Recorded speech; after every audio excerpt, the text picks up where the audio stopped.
Since the 60s, kind of, the original Broncos, the whole story has been about modularity, right? And the 2021 should be no different.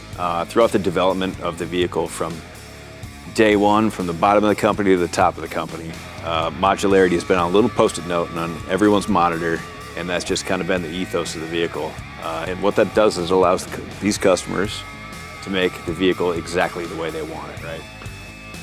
Broncos, just like the customers that drive them, there shouldn't be any two that are the same, right? So everything's a little bit different. So this particular theme we've been itching to get out since day one.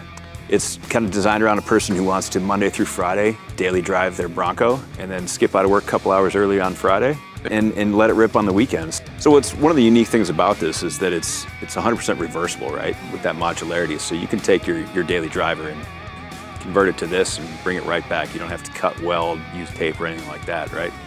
And the things you're going to notice, obviously right off the bat, is these radically narrow fenders, right? You don't have the fender flares, and they're made out of lightweight, impact-resistant materials. So what you can really do is you can bolt these on Friday, and then you can leave your pretty fenders at home.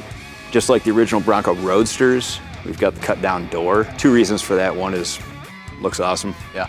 Two is you can see your wheels when you're actually in an off-road situation, right? Yeah, much easier to get out and look and see what you're about to not hit, right? So you also see these enlarged trail sights, right? These are 3D printed titanium. Wow. So incredibly light and incredibly strong.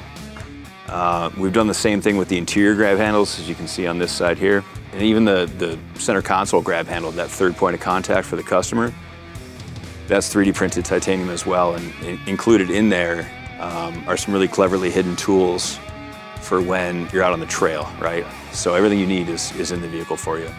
And then, like you said, come Sunday night, you can set it back to your showroom vehicle.